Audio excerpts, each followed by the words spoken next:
Assalamualaikum warahmatullahi wabarakatuh. Gimana kabarnya anak-anak semuanya? Oke, semoga semuanya dalam keadaan baik dan mereka sehat walafiat.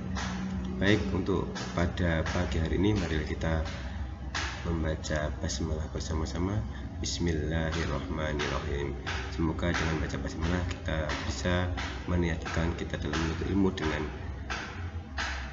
lebih baik lagi. Baik, untuk kesempatan pada pagi hari ini saya akan bahas berkaitan dengan bab yang keempat tentang sholat gerhana. Nah, tentunya semua sudah pernah melaksanakan sholat gerhana. Oke, ada yang sudah, ada yang belum ya. Oke, yang sudah silahkan komen, like. Nah, yang belum silahkan juga komen ya. Oke, ya, yang pertama tentunya kita mengetahui, nah ini gambar tentang gerhana cincin.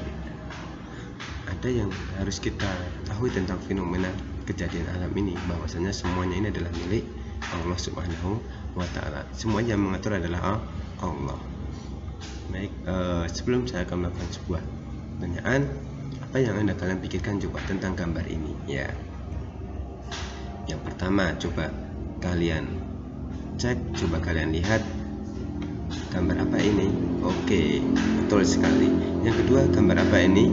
Iya, betul sekali. Yang kedua juga sama, benar yang kalian sebutkan, yaitu gambar berkaitan dengan pertama sholat dan yang kedua adalah gambar bulan.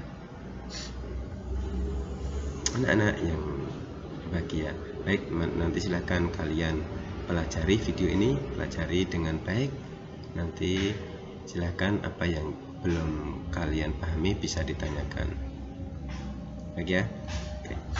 Jadi yang pertama saya akan bahas berkaitan dengan capaian pembelajaran pada kali ini, yaitu peserta didik memahami internalisasi nilai-nilai dalam sujud dan ibadah sholat, memahami konsep muamalah, riba, rukhsah, serta mengenal beberapa mazhab fikih dan ketentuan mengenai ibadah kurban. Kemudian tujuan dari pembelajaran, peserta didik dapat memahami pengertian sholat gerhana dan dalilnya. Peserta didik dapat menjelaskan ketentuan sholat gerhana. Peserta didik dapat memberi contoh tata cara sholat gerhana dengan baik dan benar sesuai syariat. Nah, tentunya ada sebuah alur dalam tujuan pembelajaran itu. Atau apa itu? Nah, yang pertama adalah peserta didik dapat memahami pengertian sholat gerhana dan dalilnya. Peserta didik dapat menjelaskan ketentuan sholat gerhana. Yang ketiga adalah peserta didik dapat memberi contoh tata cara sholat gerhana. Baik anak-anak, pada materi kali ini kita akan bahas tentang pengertian dulu ya. Nah, siapa yang tahu pengertian dari sholat gerhana itu? Ya. Oke. Pengertian sholat gerhana adalah sholat sunnah yang dikerjakan ketika ada gerhana matahari atau gerhana bulan. Jadi ketika tidak saat gerhana bulan boleh tidak ya. Boleh saat prakteknya aja ya, belajarnya. Tapi dalam hal ini ya, sholat gerhana hanya dilakukan ketika ada gerhana matahari atau gerhana bulan. Apa hukumnya sholat gerhana? Hukumnya adalah sunnah muakkad. Apa itu sunnah muakkad?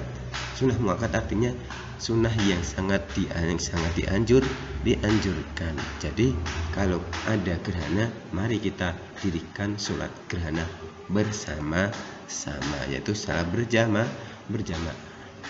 Dalil tentang sholat gerhana, Rasulullah bersabda, inna syamsa wal qamara ayatani min ayatillah la yankasifani li mauti ahadin wala li hayatihi fa idza ra'aitumuhuma fad'ullaha wa shallu hatta yanjali.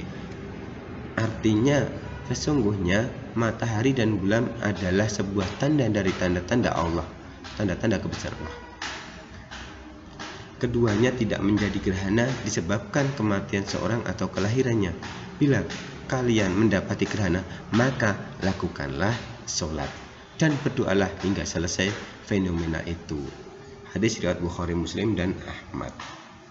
Ini kan anak tadi berkaitan dengan pengertian dan dalilnya, berkaitan dengan dasarnya.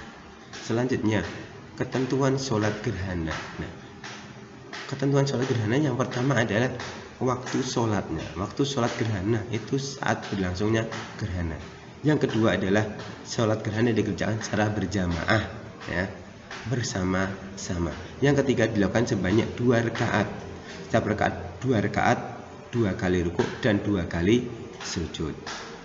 Kemudian bacaan surat Al-Fatihah jahar yaitu gerhana bulan, dan sir ketika gerhana matahari. Kemudian bacaan surat rakaat pertama lebih panjang dari yang rakaat kedua. Kemudian selesai sholat dilanjutkan khutbah. Itu ketentuan dalam sholat gerhana. Ya anak-anak sudah paham ya? Oke, selanjutnya tata cara pelaksanaannya. Nah itu tadi kita akan lanjutkan tata cara pelaksanaan. Yang pertama adalah niat. Itu niatnya apa? Ya niat sholat gerhana. Kemudian dilakukan takbiratul ihram, membaca doa iftitah, membaca surat Al-Fatihah dan surat yang panjang. Kemudian dilakukan rukuk dan manjangan rukuknya, doanya ya panjang. Nah, kemudian iktidal. Kemudian setelah iktidal bagi dari rukuk dilanjutkan baca Al-Fatihah dan surat lagi. Rukuknya lebih pendek dari yang pertama. Kemudian rukuk yang kedua pada rakaat pertama, kemudian iktidal kedua rakaat pertama, kemudian sujud dilakukan duduk di antara 2 sujud, kemudian sujud yang kedua, kemudian bangkit lagi dari sujud mengerjakan rakaat kedua seperti gerakan yang sama dan diakhiri dengan tasyahud akhir. Oke. Salam. Baik, ini tadi berkaitan dengan materi yang telah kita sampaikan. Cukup sekian dari saya. Assalamualaikum warahmatullahi wabarakatuh.